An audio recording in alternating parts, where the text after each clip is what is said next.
انسان کے اندر دونوں سسٹم ہیں، فَأَلْهَمَهَا فُجُورَهَا وَتَقْوَاهَا، یہ دونوں نظام لے کے چلو۔ اسلام کو سیکھنا پڑتا، اور اسلام کے لیے جو سب سے بڑا سرمایہ ہے، جیسے آپ بازار میں جاتے ہو، دکان کھولتے ہو، پھیری لگاتے ہو، تو اس کے لیے پیسہ چاہیے، ڈالر چاہیے۔ ڈالر کے بغیر آپ کاروبار نہیں کر سکتے۔ اسلام کے لیے ایمان چاہیے، ایمان کے بغیر اسلام پہ چلا نہیں جاتا، جانتا ہوگا چل نہیں سکے گا۔ ایمان وہ طاقت ہے، وہ سرمایہ ہے، وہ کیپٹل ہے جس سے کوئی مرد عورت وہ دین پہ چل سکتا ہے۔ یہ زیادہ ہوگا تو زیادہ چلے، تھوڑا ہوگا تو تھوڑا چلے گا، نہیں ہوگا تو صفر ہو، زیرو ہوگا۔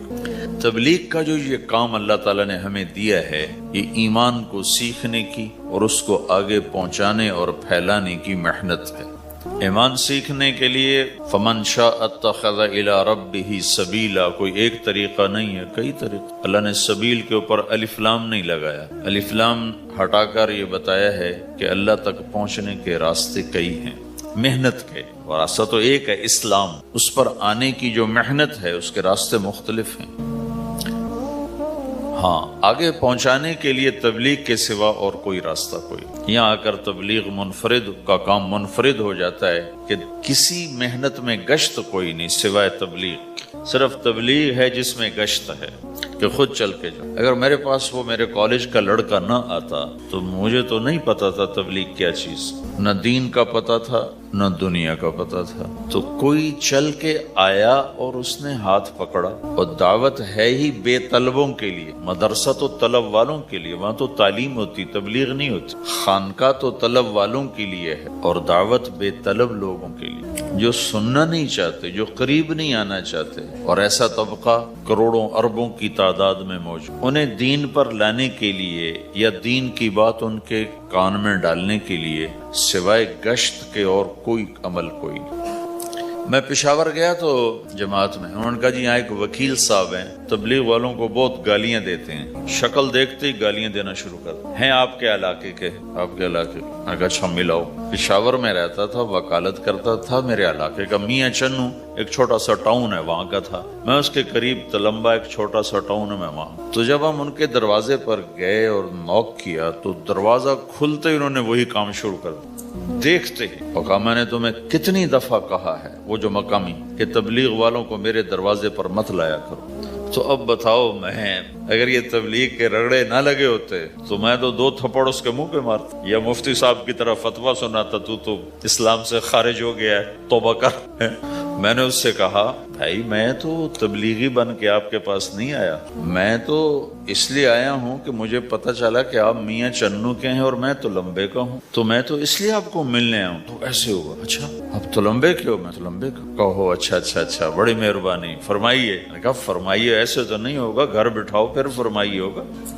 تو اس نے دروازہ کھولا، ہمیں بٹھایا، میں نے کوئی تبلیغ کی بات نہیں، چائے وائے پلائی۔ تو میرے والد صاحب اپنے علاقے کے مشہور آدمی تھے، تو جب میں نے اپنا تعارف کرایا تو وہ اور خوش ہو گئے، کہا تو آپ کے باپ کا الیکشن تو میں نے لڑا ہے، انہوں کے لیے ووٹ مانگنا۔ تو ایسا خوش ہو گیا، کھل گیا، چائے پلائی، بات چیت ہوتی رہی۔ تو اٹھتے ہوئے میں نے کہا فلاں مسجد میں ہماری جماعت آئی ہوئی، میں نے کہا چلو آپ کو بتا دوں۔ مغرب کے بیان میں وہ آیا ہوا تھا۔ پھر جتنے دن میں وہاں رہا وہ آتا رہا، میں واپس چلا گیا۔ اس میں کئی سال گزر گئے۔ لاہور کیولری گراؤنڈ ایک مشہور جگہ، وہاں میرا بیان تھا۔ جو کرکٹر آئے ہوئے تھے، ان کو ہم نیا سعید انور، انضمام، مشتاق، ان کو ہم قریب کر رہے تھے، اس وقت نئے ان کو قریب کر رہے تھے، تو یہ لوگ آئے ہوئے تھے۔ تو بیان کے بعد ان کو لے کر ہم ایک کمرے میں بیٹھے، اس کمرے کی دیوار شیشے کی تھی، تو لوگ اندر آنے کی کوشش کر رہے تھے، تو ان پہرے والے ان کو روک رہے تھے۔ تو اس میں سے ایک آدمی منہ اوپر کر کے میری طرف سے اشارہ کرے، تو میں نے دیکھا تو ایک آدمی کی بڑی داڑھی، اور وہ مجھے ایسے اشارہ کر رہا ہے، میں نے نہیں پہچانا۔ تھوڑی دیر کے بعد میں نے غور سے دیکھا تو وہ وہی وکیل صاحب پشاور والے۔ تو میں نے وہ بھائی ان کو اندر بلاؤ۔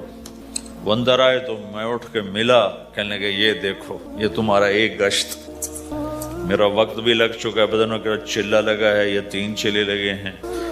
تو جو دیکھو نا، آپ میں سے کئی لوگ پھیری لگاتے ہیں، اس کو گجرا فیری لگاتا ہوں، فیری۔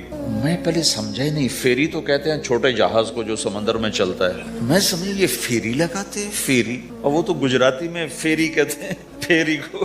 تو پہلے تو میں چکر کھاتا رہا کہ یہ کیا ہے فیری فیری تو چھوٹے جہاز کو کہتے ہیں، چھوٹا بحری جہاز. تو پھر بعد میں کسی نے کہا کہ یہ چل پھر کے سودا بھیجا. اچھا پھیری کو فیری کہہ، تم خدا کو خدا کر دیتے ہو. خدا کا شکر. ایک تو خدا لفظ ہی میں نے پہلے کہا تھا بولنے کا نہیں ہے، ایک اس کو خدا کو خدا کر دیتے، خدا کی قسم. تو تم پھیری لگاتے لگاتے گاہک بنا لیتے ہو، نہیں بناتے ہو؟ پھیری لگاتے لگاتے تم اپنے گاہک بنا لیتے ہو. یہی تبلیغ کا کام کہ پھیری لگاؤ، لوگوں کے در کھٹکھٹاؤ. کوئی لے گا کوئی نہیں لے گا. جو آپ لوگ پھیری لگاتے ہو تو سارے آپ سے سودا لیتے نہیں لیتے، کوئی لیتا ہے کوئی نہیں لیتا. لیکن آپ جاتے رہتے ہو جاتے رہتے ہو جاتے رہتے ہو جاتے رہتے ہو. آہستہ آہستہ آپ اپنا اتنا کام کر لیتے ہو کہ آپ کی روٹی چل جاتی. تو سارے نبیوں نے پھیرا لگایا. کوئی نبی گھر نہیں بیٹھا کہ میرے پاس کوئی آئے گا تو اسے سکھاؤں. ہر نبی نے پھیرا لگایا. اور داؤد علیہ السلام نے ایک دفعہ یہ کیا، ایک بڑا عبادت خانہ بنایا اور اس کی دیواریں اونچی کر، اتنی اونچی کہ اندر کوئی جا نہ سکے. اور یہ طے کیا کہ ہفتے میں ایک دن میں کسی سے نہیں ملوں گا، صرف اللہ اللہ کروں ہفتے میں ایک. تو وہ پہلا دن تھا، اندر سے تالا لگا دیا اور خود اندر بیٹھ گئے. اور پہلا دن ہے کہ میں آج کسی سے نہیں ملوں. تو میرے رب کو یہ بات پسند نہیں آئی کہ نبی کا کام کٹ کے بیٹھنا نہیں ہے، لوگوں میں جانا ہے. تو اللہ تعالیٰ نے انسانی شکل میں 2 فرشتے اندر اتار دیے. اذ تصور المحراب ففزع منهم قال لا تخف خصمان بغى بعضنا على بعض فاحكم بيننا. کہا جی حضرت ہمارا جھگڑا ہو گیا ہے، ہم آپ سے فیصلہ کروانے آئے. تو داؤد علیہ السلام ڈر گئے کہ دروازہ بند ہے، یہ آئے کہاں سے؟ دیوار اتنی اونچی ہے کہ اس کے اوپر سے چھلانگ لگا کے بھی اندر نہیں آ سکتے. تو یہ کون ہے، آئے کہاں سے؟ دروازے کو دیکھیں تالا لگا ہوا ہے، دیوار کو دیکھیں اتنی اونچی ہے، تو کون چھلانگ لگا کے اندر آئے گا؟ تو ڈر گئے. تو کہنے لگے جی آپ ڈرے نہیں، ہمارا جھگڑا ہو گیا. کہ کیا جھگڑا ہے؟ کیا جھگڑا ہے؟ کہ ان هذا اخی له 99 نعجة ولی نعجة واحدة فقال اکفلنیها وعزنی فی الخطاب. یہ میرا بھائی ہے، اس کے پاس 99 بکریاں ہیں، بھیڑیں 99 بھیڑ ہے، اور میرے پاس ایک ہے. یہ مجھے کہتا ہے ایک بھی مجھے دے دے میری 100 پوری ہو جائے. تو آپ بتاؤ یہ غلط کر رہا ہے کہ ٹھیک کر رہا ہے؟ اب یہ فیصلہ تو آپ چھوٹے سے بچے سے بھی کروا سکتے ہو. نہیں، یہ تو لطیفہ سا بن گیا. داؤد علیہ السلام کے لیے لطیفہ بن گیا کہ ایک آدمی کہتا ہے جی میرے پاس 99 ہے، تیرے پاس ایک ہے، تو ایک مجھے دے دے میری 100 ہو جائیں. تو داؤد علیہ السلام سوچ میں پڑ گئے یہ چکر کیا ہے. تو ایک دم ان کو خیال آیا کہ جیسے میرے رب نے مجھے پیغام بھیجا ہے کہ داؤد تجھے بندوں کو دعوت دینے کے لیے بھیجا ہے، مسلح پر بیٹھنے کے لیے نہیں بھیجا. ہاں مسلح پر بیٹھنا ہے، اس کے لیے رات ہے. قم اللیل الا قلیلا نصفہ او انقص منہ قلیلا او زد علیہ ورتل القرآن ترتیلا. چل ومن اللیل فتہجد بہ نافلۃ لک عسیٰ ان یبعثک ربک مقاما محمودا. رات ہے، آ جاؤ. ان ناشئۃ اللیل ہی اشد وطئا واقوم قیلا. آجا آجا، رات بڑی مزے کی چیز ہے، تو اور میں تنہا. فاذا فرغت فانصب والى ربک فارغب. آ جاؤ. تتجافى جنوبهم عن المضاجع يدعون ربهم خوفا وطمعا ومما رزقناهم ينفقون. رات تیری میری، دن میرے بندوں کے لیے. نہیں بیٹھ سکتا، تسبیح پکڑ کے نہیں بیٹھ سکتے ہو. تو اس پر داؤد علیہ السلام سجدے میں گرے. آیت سجدہ ہے اس لیے میں نہیں پڑھتا ہوں. سجدے میں گرے اور کہا یا اللہ معافی کر، یا اللہ معاف کر دے، یا اللہ معاف کر. میں نے دروازے بند کر لیے، حالانکہ میں یہ میرے منصب کے خلاف تھا. اس پر اللہ سے معافی مانگی. تو چل کے جانا نبیوں کی صفت ہے، یہی ہماری صفت. اس امت کو یہ کام دیا گیا کہ یہ اوروں کے پاس جا کے اپنا سودا پیش کر، اپنوں کو بھی سنبھالے اور غیروں تک بھی پہنچے. نہیں سنتے پھر جاؤ، نہیں سنتے پھر جاؤ، کیونکہ دلوں کا پھیرنا اللہ کے ہاتھ میں ہے. تیرے ذمہ آواز لگانا ہے. اللہ تعالیٰ نے تقسیم کر دی. قم اللیل الا قلیلا، رات اللہ کے پاس آ جا. دن میں کیا کر؟ ان لک فی النہار سبحا طویلا، تیرا دن میں کام بہت زیادہ ہے. سبحا طویلا، دعوت کے کام کو تیرنے سے تشبیہ دی. سبح تیرنے کو کہتے. اللہ کے نبی کا ایک گھوڑا تھا جس کا نام تھا سبحا، میں نے بتایا تھا پہلے دن. وہ اتنا تیز چلتا تھا جیسے تیر رہی ہو، اس لیے اللہ کے نبی نے خود اس کا نام سبحا رکھا تھا، تیرنے والا. تو تبلیغ کے کام کو تیرنے سے تشبیہ دی کہ آپ نے لمبا تیرنا ہے، اور مکے میں تو پانی کوئی نہیں، تو کہاں تیرنا جی؟ سارے مکے میں پانی کا قطرہ کوئی نہیں زمزم کے کنویں کے سوا، تو تیرنا کہاں ہے؟ یہ اس دعوت کے کام کی بڑی خوبصورت تصویر ہے، سبحا طویلا۔ حالانکہ اللہ فرماتا ہے ان لک فی النہار شغلا طویلا عملا عظیما جہدا طویلا، لیکن سبحا طویلا، جو آدمی چل رہا ہوتا ہے اگر وہ بیٹھ جائے تو کوئی نقصان تو کوئی نہیں، گاڑی چلا رہا ہے کہیں گاڑی روک لے تو کوئی نقصان تو کوئی نہیں، تھوڑی دیر سے پہنچ جائے گا، کہیں گاڑی کھڑی کر کے کافی پینے لگ گیا تو کوئی مسئلہ تو کوئی نہیں ہے، آدھا گھنٹہ دیر سے گھر پہنچ جائے گا۔ تیرنے والا پانی میں اتر گیا، اب یہ رک سکتا ہے؟ کیوں بھائی؟ اگر یہ کافی پینے کا ارادہ کرے تو کہاں جائے گا؟ تو مچھلی کے پیٹ میں جائے گا۔ پانی میں اترنے کے بعد اختیار ختم ہے، اب تیرنا ہے۔ کہاں تک؟ دوسرا کنارہ جب تک ہاتھ میں نہیں آتا تیرنا ہے، سبحا طویلا، جب تک آخرت کا کنارہ ہاتھ میں نہیں آتا۔ اے میرے نبی تجھے دعوت کا کام کرتے ہی رہنا ہے، کرتے ہی رہنا ہے، کرتے ہی رہنا ہے، تیری چھٹی کوئی نہیں۔ سبحا میں یہ اشارہ تھا کہ چھٹی کوئی نہیں، یہ موت تک کا کام ہے۔ وَاعْبُدْ رَبَّكَ حَتَّى يَأْتِيَكَ الْيَقِينُ۔ ہائے ہائے، جب یہ آیت اتری یا ایھا المدثر قم فانذر وربک فکبر، اے میرے محبوب اٹھ جا، اٹھ جا، میرا پیغام سنا، تو لیٹا ہوا ہے۔ تو اس پر آپ نے کہا خدیجہ انقطع ایام النوم والراحہ، میرے آرام کے دن چلے گئے، میرے سونے کے دن چلے گئے، میرے رب نے مجھے کہا ہے اٹھ جا اور میرا پیغام سنا۔ تو اس وقت تو کوئی جاننے والا نہیں تھا، تو پہلے آپ چپ کے بات فرما رہے تھے، پھر اللہ نے کہا کھل کے کہہ، تو پھر آپ نے کہا میں خدیجہ میں کس کو کہوں، میری کون سنے گا، من ادعو من یستجیب۔ تو حضرت خدیجہ نے عرض کی یا رسول اللہ آپ دعوت دینے میں پہل کریں، میں لبیک کہنے میں پہل کروں۔ تو بھائیو، دعوت ہمارا سرمایہ ہے، دعوت سے ایمان بنتا ہے، ایمان سے عمل بنتا ہے۔ تو اگر آپ اس دعوت میں حرکت کرتے رہو گے، ان لک فی النہار سبحا طویلا، کل میں نے اس پر تھوڑی تفصیل سے بات کر دی تھی، آج میں اس سے اگلی بات کرنا چاہتا ہوں، لیکن اس کو بار بار سننا اس لیے ضروری ہے کہ آدمی بڑی جلدی بھول جاتا ہے، اور نفع سامنے نہ ہو تو اس کے لیے قدم اٹھانا، مال لگانا مشکل ہو جاتا ہے۔ آپ پھیری بھی تو لگاتے ہو، تو شام کو پیسہ ہاتھ میں آتا ہے تو تھکاوٹ چلی جاتی۔ میں نے ایک شخص سے کہا تھوڑا تبلیغ میں وقت دے دو بھائی، کہا جی مجھے گولیاں لگی تھیں تو اس کے بعد میرے بدن میں درد ہوتا ہے تو میں ٹائم نہیں دے سکتا، لیکن میں اسے دیکھتا تھا وہ صبح سے شام تک اپنے دکان پہ کھڑا ہوتا تھا، کھڑا ہو کے کام۔ تو ایک دن میں نے اس سے پوچھا یہ تو دکان پہ کھڑا ہوتا ہے، اس کا درد تمہیں نہیں ہوتا؟ تبلیغ میں تو اتنی مشقت نہیں ہے۔ وہ کہنے لگا جی روز درد بہت ہوتا ہے، لیکن میں جب شام کو پیسے گنتا ہوں تو سارا درد چلا جاتا ہے، سارا درد چلا جاتا ہے۔ تو اب آپ تبلیغ میں 3 دن کے لیے گئے تو کچھ لگا کے آتے ہو، ہاتھ میں تو کچھ بھی نہیں ہوتا، اور چلے کے لیے جاؤ تو کچھ لگتا ہے، ہاتھ میں تو کچھ بھی نہیں آتا، 4 مہینے کے لیے جاؤ تو کچھ لگتا ہے، ہاتھ میں تو کچھ بھی نہیں آتا۔ تو وہ جذبہ پیدا نہیں ہوتا لگانے کا، تھکنے کا، تھکانے کا، جیسے دنیا میں پیدا ہوتا ہے کہ اس کی واپسی نظر آ رہی ہوتی۔ تو اس لیے بار بار ضرورت ہے اس کو سننے اور سنانے کی کہ اللہ نے اس امت کو یہ منصب دیا ہے، کنتم خیر امت اخرجت للناس، تم سب سے بہترین امت ہو، تمہیں نکالا گیا ہے۔ کیا کرتے ہو؟ تأمرون بالمعروف وتنہون عن المنکر وتؤمنون باللہ، بھلائی کی بات کرتے ہو، برائی سے روکتے ہو، صلہ مجھ سے لیتے ہو، تؤمنون باللہ، صلہ مجھ سے لیتے ہو، اللہ پہ ایمان لاتے ہو۔ کل بھی میں نے کہا تھا کہ ہر مسلمان کے ذمے دعوت ہے، عمل کرے یا نہ کرے۔ آج پھر اس کو دوہرا رہا ہوں کہ عمل کرے یا نہ کرے، اوروں کو دعوت دینا ہر مسلمان کے ذمے ہے۔ اللہ تعالیٰ نے بنو اسرائیل کے بارے میں کہا میری تم پہ لعنت، لعن الذین کفروا من بنی اسرائیل علی لسان داود و عیسی ابن مریم، اے داود، اے عیسیٰ، ان پر لعنت بھیجو۔ کتنا سخت اللہ کا فرمان ہے۔ اچھا کیوں؟ کس لیے؟ اللہ نے دو جرم بتائے، ذَلِكَ بِمَا عَصَوْا وَكَانُوا يَعْتَدُونَ، یہ بہت نافرمان ہو چکے ہیں، بہت نافرمان ہو چکے ہیں۔ ایک اس کی وجہ سے ان پر اللہ کی لعنت۔ دوسرا کیا ہے؟ کانوا لا یتناہون عن منکر فعلوہ، جو گناہ خود کر رہے ہوتے ہیں اس سے اوروں کو نہیں روکتے۔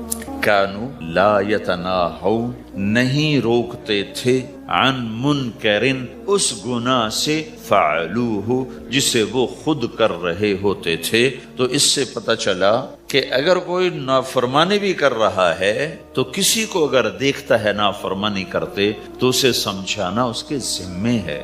یعنی اللہ تعالیٰ نے اللہ یوں کہہ رہا ہے کہ کم وقت خود تو برائی کر رہا تھا تو کسی کو روکتا تو صحیح. دونوں ہی کام نہیں کیے، نہ خود چھوڑا نہ کسی اور کو روکا. تو بھائیو، حرکت کرتے رہنا، اس حرکت میں بڑی طاقت ہے. ساری کائنات حرکت میں، اگر رک جائے تو بھائی زمین حرکت کر رہی ہے، سورج حرکت کر رہا ہے، چاند ستارے ہر شے حرکت. تمہاری زمین 66,000 کلومیٹر فی گھنٹہ کی رفتار سے روزانہ بھاگی جا رہی. کہیں پتہ چلا کہ پاناما میں دونوں سمندروں کے 66,000 کلومیٹر فی گھنٹہ کی رفتار سے دوڑا جا رہا ہے. تمہارا سورج 6 لاکھ میل 9 لاکھ کلومیٹر فی گھنٹہ کی رفتار سے دوڑتا جا رہا ہے. حرکت کے ساتھ زندگی ہے. حرکت ختم ہوگی، زندگی ختم ہو جائے. اب لوگوں نے حرکت کی، اپنے ملکوں کو چھوڑ کر آئے. اللہ نے آپ کو روزگار دے دی، باعزت روزگار دے دی. تو بھائیو، اللہ کے دین کے لیے حرکت کرتے رہنا. عمل بھی آ جائے گا انشاءاللہ. ایک دن دیکھو گے زندگی بدلے گی. ہمارے بزرگ تھے، ساتھی فوت ہو گئے، تو ان کا بیٹا PIA میں کیپٹن تھا، جہاز اڑاتا تھا. تو انہوں نے کہا بیٹا نماز پڑھ لیا کر. کہا ابا فرصت نہیں ملتی، بہت کام ہوتا. کہا اچھا چلو نماز کے وقت ایک آدمی کو دعوت دے دیا کر. 5 نمازیں ہیں، 5 دفعہ دعوت دے دیا کر. وہ کہنے لگا میں دعوت دوں؟ خود تو میں پڑھتا نہیں، دوسرے کو کیسے دعوت دوں؟ کہا بیٹا ایک تو میری مان لے، نماز کا انکار کیا ہے تو یہ تو مان لے کہ چلو کسی کو کہہ دیا کر کے بھائی نماز پڑھا کرو. کہا چلو یہ تو آسان ہے، میں کہہ دوں گا. تو اس نے اپنے ابا کی بات مان لی. ہر نماز پہ 1-2 کو کہہ دیتا بھائی نماز پڑھا کرو. اس کے والد فوج میں جرنیل تھے، یہ کیپٹن تھا. دونوں کی ملاقات نہیں ہوئی. 6 مہینے بعد باپ بیٹا کی ملاقات ہوئی تو دیکھا تو کپتان صاحب کی داڑھی بھی اور ماتھے پہ محراب بھی. انہوں نے کہا بیٹا یہ کیا ہوا؟ کہا آپ نے مجھے پھنسا دیا. وہ جب میں لوگوں کو کہتا رہا تو میرے اپنے اوپر اثر ہونا شروع ہو گیا کہ میں اپنے آپ کو ملامت کرنے لگا کہ اوروں کو تو کہہ رہا ہے، خود تو پڑھتا نہیں. کہا اس نے مجھے کھڑا کیا اور میں نماز پہ آیا. پھر ایک دن شیو کرنے لگا، شیشے میں کھڑا دیکھ رہا تھا تو میں نے کہا جب اللہ کو سجدہ کر رہا ہوں تو چہرے پہ نبی کی سنت بھی ہونی چاہیے. تو میں نے سیفٹی بھی پھینک دی، میں داڑھی بھی رکھ دی. تو تبلیغ کا کام کرتے رہنا. ہم فرشتے نہیں بن سکتے. ایک دفعہ ایک آدمی نے میرے اوپر بڑی چڑھائی کی، تم تبلیغ والے منافق ہو، کہتے کچھ ہو کرتے کچھ ہو، تمہارے قول اور فعل میں بہت فرق ہے. جب ان کا غصہ اتر گیا تو میں نے ان سے کہا بھائی 100 نمبر تو اللہ نے بھی نہیں مانگے، آپ کیوں مانگتے ہو؟ اللہ نے کہا ہے فمن ثقلت موازینہ، جس کی نیکیاں بڑھ جائیں گی گناہ تھوڑے ہوں گے تو پاس کر دوں گی. تو 100 نمبر تو اللہ نے بھی نہیں کہا کہ ایک گناہ تیرے کھاتے میں نہیں ہونا چاہیے. 100/100 نمبر لے گا تو جنت دوں گا، نہیں تو ریپٹ مار کے جہنم میں ڈالوں گا. تو 100 نمبر تو اللہ بھی نہیں مانگتا. اسے پتا ہے میرا بندہ کمزور ہے، کبھی گناہ کرے گا کبھی نیکی کرے گا. تو وہ کہتا ہے جس کے پاس 51 نیکیاں ہوئیں اور 50 گناہ ہوئے تو لوں گا تو 51 جھک جائیں گے نا، 50 معاف. مثال دے رہا ہوں. ہمارے علاقے میں ایک زمیندار تھے، وہ ذکر بھی بہت کرتے تھے، گالیاں بھی بہت دیتے. ادھر سبحان اللہ تیرے فلانے الحمدللہ کے ساتھ ایک پھکڑ تولتے تھے. ساری زندگی وہ ایسا ہی کرتے رہے. جب وہ فوت ہو گئے تو کسی نے ان کو دیکھا تو انہوں نے پوچھا کہ میاں صاحب آپ کے ساتھ کیا ہوا؟ آپ تو گالیاں بہت دیتے تھے. خود انہوں نے پوچھ رہا ہے آپ تو گالیاں بہت دیتے تھے تو آپ کے ساتھ کیا ہوا؟ کہ اللہ تعالیٰ نے میرے ذکر اور میری گالیوں کو تولا تو میرا ذکر بڑھ گیا تو میری بخشش ہو گئی. اللہ نے بھی کاؤنٹنگ رکھی ہے، پرفیکشن مانگی نہیں. اگر اللہ پرفیکشن مانگتا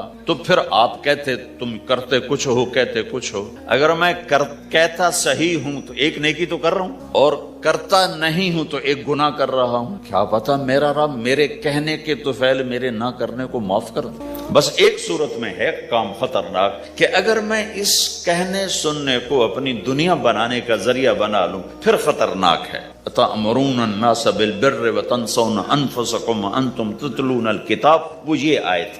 لیکن اگر میرے اندر اخلاص ہے تو پھر میں انسان ہوں، کبھی اچھا کروں گا کبھی برا کروں گا، لیکن میرے ذمہ صدا لگانا ہے. تو بھائیو اس تبلیغ کے کام کو کرتے رہنا. اس سے ایمان بنتا ہے، ایمان سے دین وجود میں آتا ہے. دین کے 2 حصے ہیں، ایک عبادات ہے جس میں نماز سب سے اہم ہے. پھیری پہ ہو گھر پہ ہو نماز نہ چھوڑو.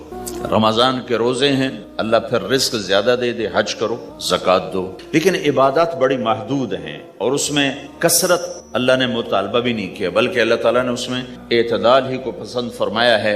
اللہ تعالیٰ نے ہمارے نبی لمبی لمبی نمازیں پڑھتے تھے تو اللہ تعالیٰ نے روک دیا، ما انزلنا علیک القرآن لتشقی، میرے نبی میں نے تمہیں قرآن اس لیے نہیں دیا کہ تو لمبی لمبی نمازیں پڑھ کے تھکتا رہے، درمیانہ چل درمیانہ چل۔ اللہ کے نبی نے تبلیغ میں زیادہ زور دکھایا تو اللہ نے اس پر بھی کہا فلا تذهب نفسك عليهم حسرات، اتنا غم نہ کیا کر کے تو خود ہی ہلاک ہو جائے، مات نہیں، ایسا نہ کر۔ تو عبادات محدود ہیں اور اس میں اعتدال مطلوب ہے۔ سارا دن مصلی پہ بیٹھنا یہ اللہ نہیں دیکھنا چاہتا، اللہ یہ دیکھنا چاہتا ہے کہ تو باہر جا تاکہ میں دیکھوں کہ اب تو کیا کرتا ہے۔ دوسرا حصہ اس کا اخلاقیات، آپس کی معاشرت ہے۔ دین جو اثر انداز ہوتا ہے وہ معاشرت سے اثر انداز ہوتا ہے، عبادت سے نہیں، عبادات سے نہیں۔ عبادت تو مسجد کے اندر ہے یا مصلی پر گھر کے اندر ہے، روزہ اندر کی چیز ہے، حج بیت اللہ میں ہے، زکوٰۃ مسلمان کو دی جاتی ہے۔ تو دنیا میں دین پھیلنے کے لیے اور اپنوں کو دین کے قریب کرنے کے لیے جو سب سے بڑا عمل ہے وہ بھائیو اچھے اخلاق ہے۔ یہ دوسرا حصہ میں آج بیان کرنا چاہتا ہوں۔ اللہ کے نبی نے فرمایا ایو عرل اسلام اوثق، مجھے بتاؤ اسلام کا سب سے مضبوط عمل کیا ہے؟ تو صحابہ نے کہا الجہاد، یا رسول اللہ جہاد۔ اسلام کا سب سے مضبوط عمل کیا ہے؟ صحابہ نے کہا جہاد۔ تو آپ نے کہا وحسن وما هو به، ہاں جہاد بہت اچھا عمل ہے لیکن سب سے بڑا عمل نہیں ہے، سب سے مضبوط عمل نہیں۔ انہوں نے کہا جی الصلاۃ، نماز۔ تو آپ نے کہا ہاں وحسنۃ وما هي بها، نماز بھی بہت اچھی چیز ہے لیکن وہ نہیں جو میں پوچھ رہا ہوں، سب سے اعلیٰ، سب سے اوپر، سب سے مضبوط نہیں۔ تو انہوں نے کہا جی الحج، حج۔ تو آپ نے کہا حج بھی بہت اچھا عمل ہے لیکن وہ نہیں جو میں نے پوچھا ہے۔ پھر صحابہ نے کہا جی روزہ، آپ کا روزہ بھی بہت اچھا ہے لیکن وہ نہیں جو میں نے پوچھا ہے۔ تو پھر صحابہ نے کہا یا رسول اللہ پھر آپ ہی بتائیں، ہمیں تو نہیں پتا۔ تو ہمارے نبی عبادات سے اوپر لا رہے ہیں، اپنے ساتھیوں کو عبادات پہ قائم کر دیا۔ ہر آدمی نمازی بن چکا ہے، ہر آدمی روزے دار بن چکا ہے، ہر آدمی مالدار زکوٰۃ دینے والا بن چکا ہے، اور ہر آدمی حج کا جذبہ پیدا کر چکا ہے۔ اب آپ ان کو اخلاق پہ لانا چاہتے ہیں، چونکہ اسلام کی تکمیل اخلاق سے ہے۔ اسلام کو تشبیہ دی گئی ہے گھر کے ساتھ، بنی الاسلام علی خمس، تو بنیا کا لفظ عمارت پر بولا جاتا ہے۔ تو اسلام کی بنیاد میں ہے کلمہ، نماز، روزہ، حج، زکوٰۃ۔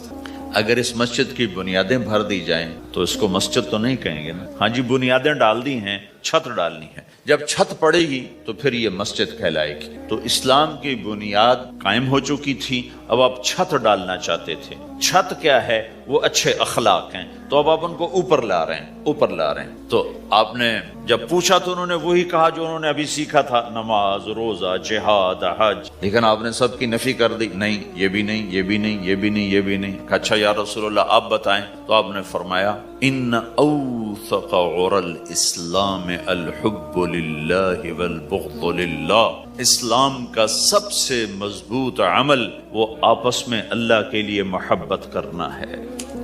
اسلام کا سب سے مضبوط عمل وہ آپس میں اللہ کے لیے محبت کرنا ہے۔ اسلام کا سب سے مضبوط عمل وہ محبت ہے، اللہ کے لیے بغض ہے، اللہ کے لیے محبت ہے، یہ اسلام کا سب سے مضبوط عمل ہے۔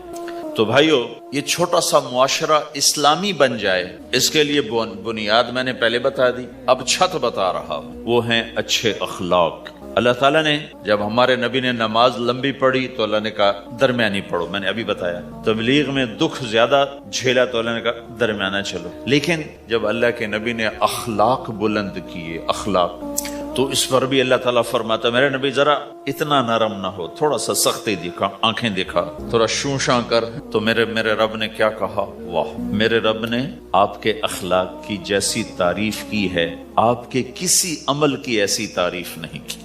نماز کو کہا معتدل، اعتدال، دعوت کو کہا اعتدال، اور اخلاق کو کیا کہا؟ انک لعلی خلق عظیم، اور اس کو طاقت پہنچائی قسم اٹھا کے نون، پھر قسم اٹھائی قلم کی جو علم کا ذریعہ ہے، والقلم وما یسطرون، مجھے قسم ہے قلم اور اس کی تحریر کی، ما انت بنعمت ربک بمجنون وان لک لاجرا غیر ممنون۔ ان دو آیتوں کو چھوڑ کر اگلی جو آیت آ رہی وانک لعلی خلق عظیم، اے میرے محبوب میں قسم اٹھاتا ہوں قلم اور اس کی تحریر کی، تیرے اخلاق بڑے عالی شان ہیں۔ یہ نہیں کہا تیرے اخلاق بڑے عالی ہیں، انک لعلی، علا، علا کا یہاں بہت عظیم الشان کردار ہے۔ علا یہ بتا رہا ہے کہ اے میرے نبی جتنے اخلاق تصور کیے جا سکتے ہیں وہ سب تیرے تابع ہو چکے، اور تو ان پہ سوار ہو چکا، تو ان پہ چھا چکا۔ علا چھا جانے کے لیے ہوتا ہے کہ تمام اخلاق تیرے غلام ہو چکے۔ ایک دفعہ آپ نے فرمایا اچھے اخلاق 360 قسم، 360 قسم، 360 صفات کا مجموعہ اچھے اخلاق۔ کوئی ایک صفت کسی کو مل گئی تو جنت میں چلا جائے گا۔ تو ابو بکر رضی اللہ عنہ سامنے بیٹھے تھے، کہنے لگے یا رسول اللہ افی منہا شیء، ان 360 میں کوئی میرے اندر بھی کچھ ہے؟ تو آپ نے کہا تیرے اندر سارے کا سارا، کوئی کمی کوئی نہیں، پورے۔ یہ آپ نے اور کسی کو نہیں کہا، صرف آپ نے یہ ابو بکر سے فرمایا کہ ابو بکر تیرے اندر پورے اخلاق 360۔ تو بھائیو آپس کی محبت اور اچھے اخلاق یہ اسلام کا سب سے چوٹی کا سبق، سب سے اعلیٰ درجے کا سبق۔ اب ایک حدیث میں جو حدیث جبریل کہلاتی ہے، وہ انسانی شکل میں آ کر پوچھتے ہیں یا رسول اللہ اسلام کیا ہے؟ تو آپ کہتے ہیں کلمہ، نماز، روزہ، حج، زکوٰۃ، یہ اسلام۔ یہی سوال اب آخری حج کا موقع آ چکا ہے، اب اسلام 9 سال آگے، 10 سال آگے جا چکا ہے اور اس کی شکل مکمل ہو چکی ہے۔ تو عمر بن عبسہ رضی اللہ تعالیٰ عنہ یہ آخری حج کے موقع پر آپ سے ملتے ہیں اور آ کر یہ آپ سے پوچھتے ہیں یا رسول اللہ مل اسلام؟ سوال ایک ہے، مل اسلام؟ شروع میں مدینے کے داخلے کے شروع میں جبریل انسانی شکل میں آتے ہیں اور کہتے ہیں مل اسلام، اسلام کیا ہے؟ تو آپ کہتے ہیں کلمہ، نماز، روزہ، حج، زکوٰۃ۔ اب یہی سوال 10 سال کے بعد یا 9 سال کے بعد عمر بن عبسہ کہتے ہیں یا رسول اللہ مل اسلام؟ اسلام کیا ہے؟ تو اب جواب سنو، آپ نے فرمایا اطعام الطعام وطیب الکلام، میٹھا بول بولنا اور کھانا کھلانا۔ کسی سے میٹھا بول بولنا کتنا عظیم ہے میرے نبی کی، میرے اللہ کی بارگاہ میں، کہ آپ نے فرمایا ابتسامک فی وجہ اخیک صدقہ، تو اگر کسی مسلمان کو ہنس کے مل لے تو یہ بھی تیرے لیے صدقے کا ثواب، صدقہ لکھا جائے گا۔ جبریل کہتے ہیں یا رسول اللہ مل ایمان؟ ایمان کیا ہے؟ تو آپ فرماتے ہیں اللہ کو ماننا، فرشتوں کو ماننا، نبیوں کو ماننا، کتابوں کو ماننا، تقدیر کو ماننا، موت کے بعد کی زندگی کا اقرار کرنا، ان تؤمن باللہ وملائکتہ وکتبہ ورسلہ وبالبعث بعد الموت۔ یہ ہے ابتدائی جواب۔ اب یہی سوال عمر بن عبسہ کرتے ہیں 9 سال کے بعد یا رسول اللہ مل ایمان؟ ایمان کیا ہے؟ تو آپ نے فرمایا الصبر والسماحہ، صبر کرنا، معاف کرنا۔ سوال ایک ہے، جواب 2 ہیں۔ کیوں کہ جگہ اور نوعیت بدل چکی ہے۔ ابتدائے اسلام ہے تو عبادات بتائی جا رہی ہیں، انتہائی اسلام ہے تو اخلاق بتائے جا رہے ہیں کہ اے عمر ایمان کیا ہے؟ صبر کرنا، معاف کرنا، صبر کرنا، معاف کرنا۔ تو بھائیو جو ہمارا معاشرہ بنے گا اسلامی، گھر میں باہر، وہ بنے گا اچھے اخلاق سے، عبادت سے نہیں، علم سے نہیں، تبلیغ سے نہیں، وہ بنے گا اچھے اخلاق سے، میٹھے بول بولنے سے، درگزر کرنے سے، معاف کرنے سے، سہ جانے سے، اور بازار میں سچائی، بازار میں میٹھا بول نہیں، وہ تو ہر تاجر مسکرا کے ملتا ہے، ہاں وہ تو کاروبار ہے مسکرانا۔ سچا بول، الصدق ینجی والکذب یہلک، میرے نبی نے فرمایا سچ نجات دیتا ہے اور جھوٹ ہلاک کر دیتا ہے۔ تو بازار کے اخلاق ہیں صحیح بولنا، صحیح تولنا، دھوکہ نہ دینا۔ میرے نبی سے پوچھا گیا یا رسول اللہ مسلمان بزدل ہو سکتا ہے، ڈرپوک؟ آپ نے کہا ہو سکتا ہے۔ کہ یا رسول اللہ مسلمان بخیل ہو سکتا ہے، بخیل کنجوس؟